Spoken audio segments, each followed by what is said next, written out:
লিখেছেন, জিন কি মানুষের সাথে সহবাস করতে পারে? মেয়েদের পেশাবের পরে পানি ব্যবহার করার পরে মোছার জন্য আলাদা কাপড় ব্যবহার করা জরুরি কিনা? স্বামী বিশেষ সময় অক্ষম হলে স্ত্রীর করণীয় কি হবে? হস্তমৈথুনে হবু স্ত্রীর হক নষ্ট করা হয় কিনা? আপন দুই বোনকে একত্রে বিয়ে করা যাবে কিনা? ভাঙা পেটে খাওয়া যাবে কিনা? আজানের সময় কিছু খেলে গুনাহ হবে কিনা? টিকটিকি দেখলে কি মারতেই হবে? প্রয়োজনে কি খুঁজে খুঁজে মারতে হবে? সেটা নিয়ে খুব দ্বিধাদ্বন্দ্বে আছি, জানাবেন প্লিজ। অ্যালকোহল যুক্ত পারফিউম ব্যবহার করে নামাজ আদায় করলে নামাজ হবে কিনা? পরিস্থিতির কারণে স্বামী স্ত্রী যদি 5 বছর দূরে থাকে তাহলে শরীয়ত মোতাবেক স্বামী স্ত্রীকে কি আবার বিয়ে করতে হবে? অনেক জায়গায় বসে প্রস্রাব করার ব্যবস্থা নেই, দাঁড়িয়ে পেশাব করতে হয়। এরকম পরিবেশ আমরা কি করব? নামাজের সময় পাশ দিয়ে কেউ গেলে বা আসলে আমার আম্মু নামাজের ভেতরই তাকায়, এতে নামাজের কোনো সমস্যা হবে কিনা? চলুন আপনাদের যে সমস্ত প্রশ্ন ইতিমধ্যে চলে আসছে সেগুলোর উত্তর দেওয়ার পালায় আমরা প্রবেশ করি।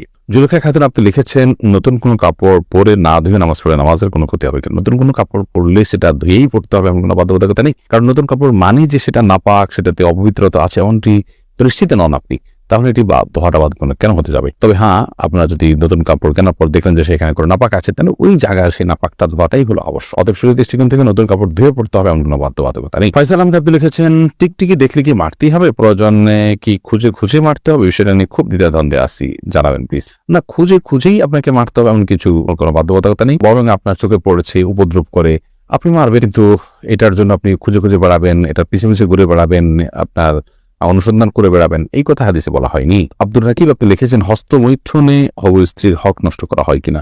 এটা আপনার স্বাস্থ্য নষ্ট হয়, আপনি নিজের হক নিজে নষ্ট করছেন, নিজের আমল নষ্ট করছেন, এবং এর মাধ্যমে যদি আপনার যৌন শক্তি কমে যায় সেক্ষেত্রে আপনি স্ত্রীর হক নষ্ট করছেন, অবশ্যই সেজন্য এটি নাজায়েজ এবং গুনাহের কথা। রাইসানি আপনি লিখেছেন, আজানের সময় কিছু খেলে গুনাহ হবে কিনা? আজানের সময় কোনো কিছু খেলে কোনো করা হবে না। আমরা অনেকে মনে করি আজানের সময় কিছু খাওয়া পান করা যাবে না, এটা করা যাবে না, ওটা করা যাবে না। আপনি যে কোনো কাজ করতে পারেন, টয়লেটে থাকলে আপনি টয়লেটে কাজও সারতে পারেন। তবে আপনি যখন টয়লেটে নাই, পবিত্র জায়গায় আছেন বা স্বাভাবিক অবস্থা আছেন, তখন আপনি আজান শুনলে আজানের জবাব দেওয়ার চেষ্টা করবেন। এটা হলো মূল কথা। খেতে গেলে খাওয়ার ফাঁকে ফাঁকে আপনি আজানের দেওয়ার চেষ্টা করবেন, কিন্তু আজান হলে কিছু খেতে পারবেন না এমন কোনো কথা নেই। এখানে বিষয় হলো জবাব দেওয়ার চেষ্টা করবেন যদি আপনি পবিত্র জায়গায় থাকেন। শামিন আক্তার মিলি লিখেছেন, পরিস্থিতির কারণে স্বামী স্ত্রী যদি 5 বছর দূরে থাকে তাহলে শরীয়ত মোতাবেক স্বামী স্ত্রীকে কি আবার বিয়ে করতে হবে? না, 5 বছর কেন, 10 বছরও যদি কোনো কারণে দূরে থাকে, তাদের মধ্যে বিচ্ছেদ বা তালাক না হয়, তাহলে তারা পুনরায় বিয়ে করতে হবে না, তাদের সম্পর্ক টিকে থাকবে তালাক না হওয়া পর্যন্ত। কদর এআইডি থেকে লিখেছেন, স্বামী সিগারেট খেলে ওয়াইফের করণীয় কি? ওয়াইফ তাকে বুঝাবেন, যতটা সম্ভব নিজে না পারলে অন্য কাউকে দিয়ে বুঝাবেন, আল্লাহর কাছে দোয়া করবেন, তারপর তিনি যদি ফিরে না আসেন একান্ত তার গুনাহ হবে, ওয়াইফ অন্তত দায় মুক্ত হবে। প্রজাপতি নিয়ে এআইডি থেকে আপনি লিখেছেন, ভাঙা প্লেটে খাওয়া যাবে কিনা? ভাঙা পেটে খাওয়া যাবে, কোনো অসুবিধা নেই। ভাঙা আয়নায় চেহারা দেখা যাবে, সেটাতে কোনো অসুবিধা নেই। আমরা অনেকে মনে করি ভাঙা পেটে খাওয়া যাবে না, ভাঙা আয়নায় চেহারা দেখা যাবে না, এটা নিছকই আমাদের সামাজিক কুসংস্কার।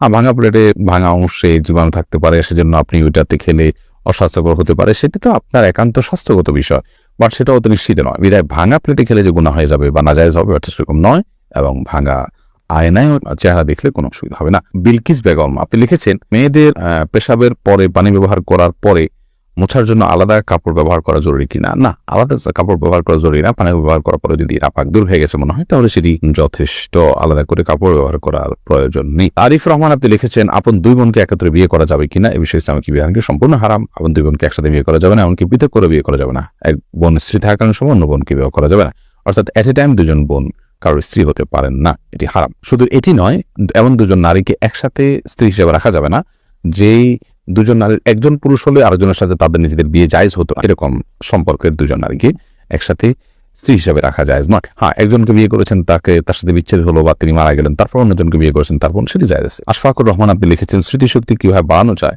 আমার তেমন কিছুই মনে থাকে না, একদিকে পড়ি অন্যদিকে ভুলে যাই। আল্লাহ মাফ করুন, যদি এই পরিস্থিতি হয় তাহলে সেক্ষেত্রে প্রথমত গুনাহ এবং অপরাধ এবং পাপের কাজগুলো আপনার পরিহার করে চলা উচিত, বিশেষভাবে যত্ন সহকারে। সেই সাথে আল্লাহ তাআলার কাছে দোয়া করা উচিত স্মৃতিশক্তি বাড়ানোর জন্য। শেখ রোকনুজ্জামান লিখেছেন, অনেক জায়গায় বসে প্রস্রাব করার ব্যবস্থা নেই, দাঁড়িয়ে পেশাব করতে হয়, এরকম পরিবেশ আমরা কি করব? যদি কোনো প্রকার ব্যবস্থা না থাকে এবং দাঁড়িয়ে পেশাব করা ছাড়া নিরুপায় থাকেন, তাহলে আপনি অবশ্যই দাঁড়িয়ে পেশাব সেখানে করতে পারেন, যেহেতু আপনি নিরুপায়। কিন্তু নিয়মিত অভ্যাস বানানো সঠিক নয়, কারণ নবী করিম সাল্লাল্লাহু আলাইহি ওয়াসাল্লাম বসেই সবসময় পেশাব করতেন। তবে বিশেষ একবার তিনি দাঁড়িয়ে পেশাব করেছেন, এবং সেটি কারণ ছিল এমন একটা জায়গায় তিনি গেছেন যেখানে ময়লা আবর্জনা চতুর্দিকে ফেলেছে মানুষ, এবং সেখানে বসার মতো কোনো জায়গা ছিল না, সেজন্য তিনি সেখানে দাঁড়িয়ে পেশাব করেছেন।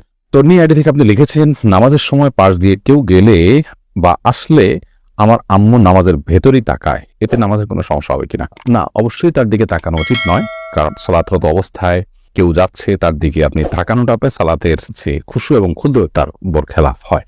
বাট যেটি করা উচিত সেটি হলো নবী আলাইহিস সালাম বলেছেন, তোমার সালাতের সামনে যদি কেউ যায় তাহলে সেক্ষেত্রে তাকে বাধা দাও। কোন কোন বর্ণনা আছে তাকে তার সাথে লড়াই লিপ্ত হয়, কারণ সে শয়তান, কারণ সে তোমার মনোযোগকে নষ্ট করছে, তোমার সালাতের এরিয়ার মধ্যে এসে তোমার দৃষ্টিকে আকর্ষণ করে ফেলছে এবং মনোযোগে ব্যাঘাত সৃষ্টি করছে।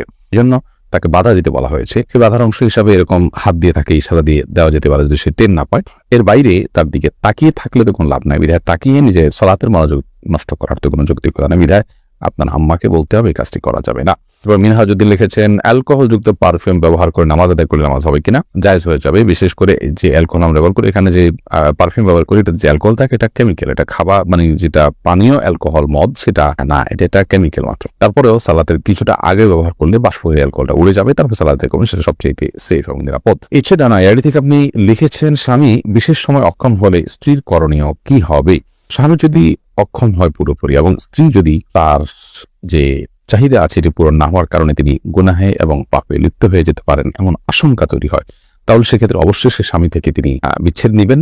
যদি সেটা চিকিৎসার অযোগ্য হয়, চিকিৎসার যোগ্য হলে সেটার জন্য অবশ্যই তিনি সময় দিবেন, সুযোগ দিবেন, চেষ্টা করবেন নিজে। যদি তারপরও কোনো উপায় না থাকে এবং চিকিৎসার অযোগ্য হয়, তাহলে সেক্ষেত্রে তিনি সেখান থেকে বিচ্ছেদ নিয়ে অবশ্যই অন্যত্র বিয়ের উদ্যোগ গ্রহণ করতে পারেন, সেই অধিকার তাকে দিয়েছে। এরপরে মোহাম্মদ বেলাল হোসেন লিখেছেন, জিন কি মানুষের সাথে সহবাস করতে পারে? জিন মানুষের স্ত্রী মিলনে মানুষের সাথে সামিল হতে পারে বলে বর্ণনা থেকে বোঝা যায়। বিশেষ করে যখন বিসমিল্লাহ কেউ পাঠ না করে তখন জিন সেখানে সামিল, খুব ভয়াবহ কথা অবশ্য। তো এই জন্য মুসলমান সব ক্ষেত্রে, শুধু এটি নয়, আপনার খাওয়া দাওয়াতে জিন সামিল হতে পারে, ঘুমের সময়, বাসা প্রবেশের সময় তার সাথে প্রবেশ করতে পারে। তো এই জন্য বাসা প্রবেশের সময়, খাওয়ার পান করার সময় এবং স্ত্রী মিলনের সময় সবগুলোতে বিসমিল্লাহ বলতে হয়। বিসমিল্লাহ বললে শয়তান আর সেখানে অংশগ্রহণের কোনো সুযোগ পায় না। মেহেদী হাসান মিনহাজ আপনি লিখেছেন, শীতকাল যখন আমরা ওয়াশরুমে মলমূত্র ত্যাগ করি তখন দেখা গেছে ওই মলমূত্রের থেকে জলীয় বাষ্প উপরে উঠে এবং আমাদের গায়ে লাগে, এক্ষেত্রে করণীয় কি? দরকারি প্রশ্ন। এগুলো গায়ে লাগলে কোনো অসুবিধা নেই, কারণ এটি আপনার শরীর বা কাপড় কোনো কিছুতে মিশে থাকে না এবং শরীর বা কাপড়ে এমনভাবে মিশে না যেটার ফলে নাপাক হয়ে যায় এবং এ নাপাকের দুর্গন্ধ ইত্যাদি আছে, আলামত আছে, এমন কিছু নয়, বিধায় এটি লাগলেও কোনো অসুবিধা হবে না।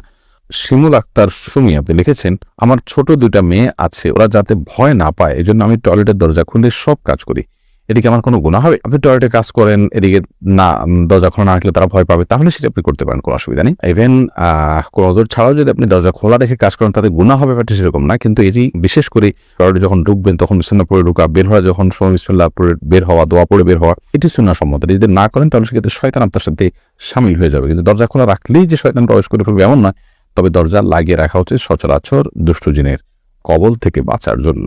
বাচ্চারা কান্নাকাটি করে, সে ওজোর থেকে তো খোলা রাখতেই পারবেন। আফরোজা খাতুন আদরি লিখেছেন, একজন তালাকপ্রাপ্তা নারী বিবাহ না করে বাকি জীবন কিভাবে পরিচালনা করা উচিত?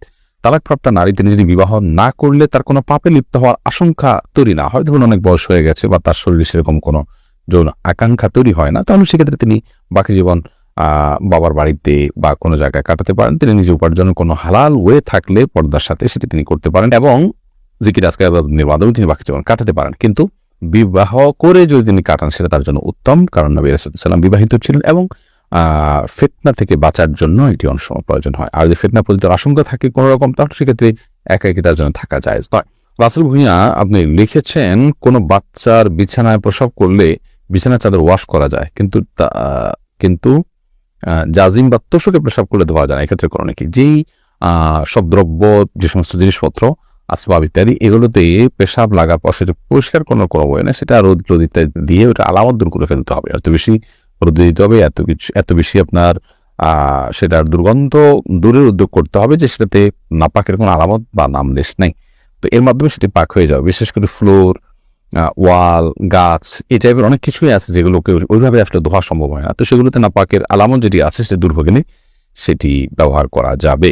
রোহান আপনি দিকে লিখেছেন, শীতের দিনে টাকনোর নিচে কাপড় পরা যাবে কিনা? সর্বাবস্থা টাকনোর নিচে কাপড় পরা হারাম, বিশেষ করে জামা, জুব্বা, চাদর এবং এ জাতীয় যেগুলো উপর থেকে মানে নিচের দিকে যায় আর কি। আর যেগুলো নিচের দিক থেকে উপরের দিকে থাকে এবং নিচ থাকেই টাকনোর নিচে, যেমন মোজা, তারপর এমন কোন জামা যেটা মোজার সাথে জামার সাথে অ্যাটাচড, আলাদা করে খোলার কিছু নেই, সেগুলো কথা ভিন্ন হিসাব। বাকি শীতের অজুহাতে টাকনোর নিচে পোশাক পরা যায় না, প্রয়োজন